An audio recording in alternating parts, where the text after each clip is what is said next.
Now that EX1 format has come to a close and we're all in the BT7 waiting room, I'm sure most of us have been looking for maybe some fun decks to try, something to kind of take the edge off, play something new, something exciting, something that can win. And if that's you, then I recommend the new Imperialdramon stuff from EX1.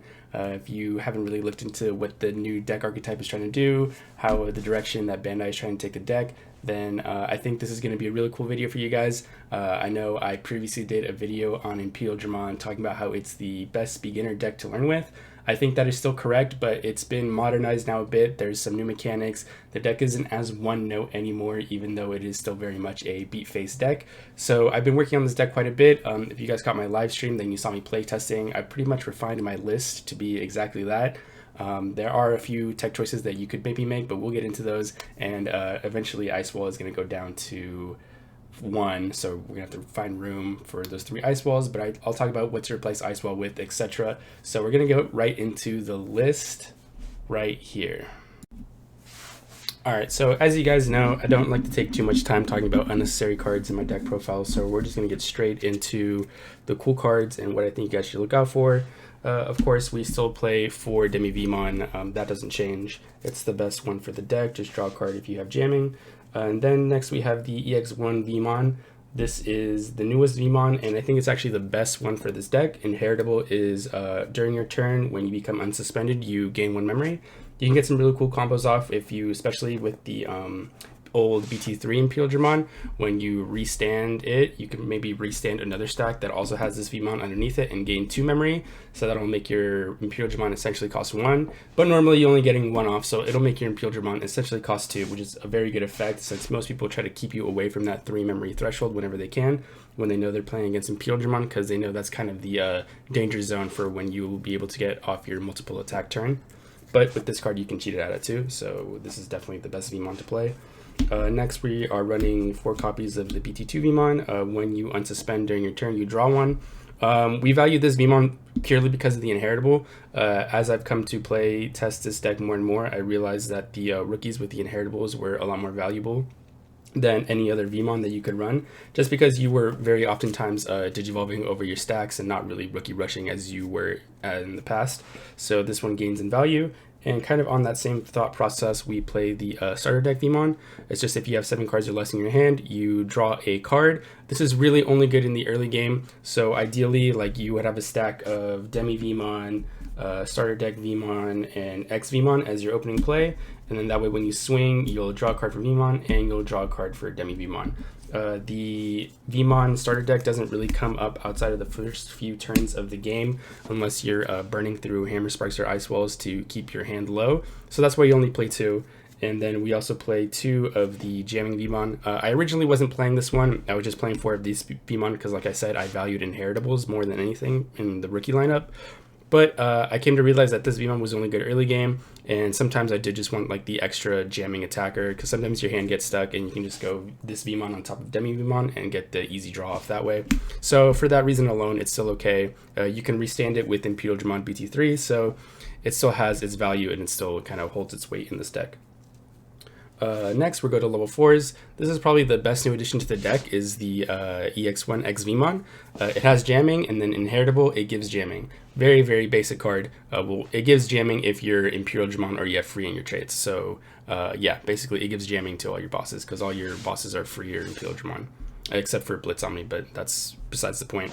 So the coolest combo with this card, like I said, is that you would go X Vmon on top of this Vmon, or even on top of this Vmon would work as well, with Demi Vmon and your inheritables, and then you would swing, and then you can restand itself with the new EX1 Imperialdramon, and then that way you'll protect it from your opponent's attacks next turn, and you can threaten an Imperialdramon on the following turn. So this X Vmon is very good. Again, the inheritable jamming is very strong, especially in combination with the EX1 Imperialdramon. So we max it on this card as much as possible, of course. Next, we run 4 copies of EX1 Stingmon. has piercing as its ability, and then it's inheritable, it gives piercing. So it's essentially the counterpart to the EX1.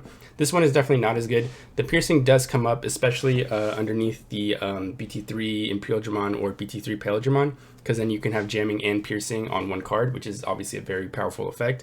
So essentially we don't have to play the old Dino Beamon, because our whole deck can kind of just do that effect now, which is very cool. But this card still comes up, and it is a green card, of course, so we can double hit off our Davis. So it's a good consistency booster in that regards. I play 4 just because I want it to be as consistent as possible, and the piercing does come up, so it's a worthwhile card. And then for our last level 4s, only 10 level 4s, I play 2 Lobos. I do play 4 Davis in this deck, so the 2 Lobomons does come up, and it's just a good option to get your last attack off to go for game. And also something that has come up is that if they wipe your board, but they pass you over a lot of memory, you can rebuild your stack on top of Davis and then threaten to win a game that turn by going right straight into an Imperialdramon that can attack. So Lobomon has definitely held its weight just from that regard. I have tried stuff like Ikakumon EX1 to get rid of memory blockers, which can be a problem for this deck. I tried just Octomon just for like a big early game swinger, but honestly, Lobomon has proved to be the most valuable. Even though he is small, just the hybrid Digivolution is super strong and always comes up. Alright, so moving on to level 5s, we play 8 Paildramons, 4 EX1, and 4 BT3. Which one is better? Honestly, they come up in different situations. It can be a little weird because sometimes you wish you had the other Paildramon when you're stuck with one of these, but both their effects are useful. So this one, when digivolving, you unsuspend. So obviously you combo that with XVmon is very good, or you can just get off a free attack somehow, like by unsuspending. It's a pretty strong effect, and the inheritable is you cannot be blocked, which definitely comes up. People like to stack blockers against this deck because they're scared of your multi-attacks, but then you just show up with the Paildramon, can't be blocked, inheritable, and you can win games that way. And of course we have the classic BT3 Paildramon, has jamming and then lets your Imperial swing twice. This card is obviously very good.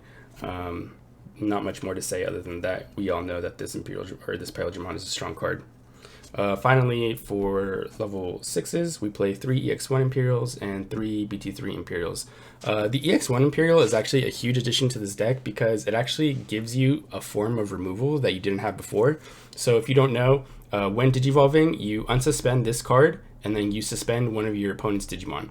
So that in and of itself allows you to basically just attack over an opponent's Digimon that maybe they weren't expecting to be suspended and be able to be attacked over.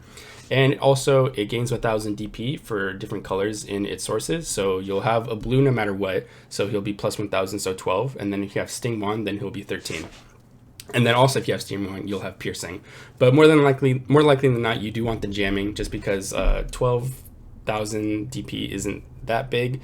You can still die to some things in security, so the jamming is always helpful. And then if you have the multi-attacks, then that's always powerful, or you just can't be blocked. So either way, the inheritables all combo with what this Imperialdramon is trying to do very well, and it gives you options that you never had before. And of course we have the tried and true BT3 Imperialdramon combo that you do want to look out for with this Imperialdramon, like I said, is with the new EX1 Beamon. When you restand with its effect, if you have another jammer, like let's say you have a stack that's this Vmon, this X Vmon, and yeah, that's your stack. Let's say you swung with it with jamming, and then over here you have a stack that's this Vmon, maybe a Stingmon, the old Paildramon, and then you swung with this one, and then when you go into Imperialdramon, boom, you restand both your stacks, and you'll gain 2 memory. So your Imperialdramon only costs 1 memory. It's very, very strong. If you can get that off, that's oftentimes a game-winning play. It's an Imperialdramon that comes out of nowhere for very little cost that people won't expect. So always be on the lookout to utilize your EX1 Vmons to the biggest of their abilities. Be on the lookout for which stacks you can restand and what you can do with those restanded stacks. I know I oftentimes would forget that, oh, I have these inheritables and my stacks don't cost as much as I'm used to them costing. So yeah, overall this deck has a lot of combo potential, very aggressive, and this is just the core of the deck that is the most streamlined version. Obviously, as you can see, it's only 12 rookies, 10 champions, 8 ultimates, and 6 megas. So 12-10, 8-6 ratio, very slim, but it does work, and I'll get into why it works. But first, we'll start with the Omnimon, or the only level 7 play. Only play one. You pretty much just use it to swing for game. When you leave them at 0 security, you put it over an Imperialdramon, go for game. We all know how that works. 4 Ice Walls, of course. It's a blue deck, and Ice Walls still have 4, so we play 4.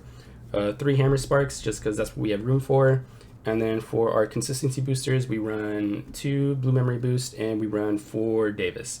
I do want to talk about the 4 Davis. When I was playing this deck, and I see a lot of other previous Imperialdramon lists only run 3 Davis, I think because I shrunk the ratios to like the bare minimum that you could run, and because this deck really thrives on that 3 memory thresholds for being able to get off your Imperialdramons and Pyldramons, 4 Davis is almost a mandatory, and luckily we do play the 4 Stingmon, which can double hit off the Davis, so that kind of enables you to get more value out of it. And again, we play the 2 Lobomons to also get value out of the Davises, and you want to see this card as early as possible. Honestly, like, even if you have to pass over 4 memory on turn 1 to play Davis, it's almost always the correct play. That's how important Davis is to this deck. I always wanted to see it. Games where I saw Davis, I would win, and games where I didn't see Davis, I would lose. So therefore, for Davis, I think you kind of have to play in this version of the deck.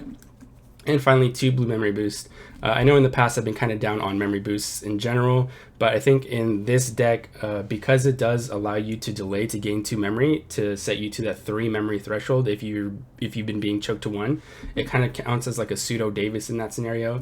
Then it does like pay for its slot in the deck. I think it's worthwhile. Again, you want to be able to search your cards as much as possible. Digging 4 is still good, so we play the 2 Blue Memory Boost, and I wouldn't really change it out for anything else.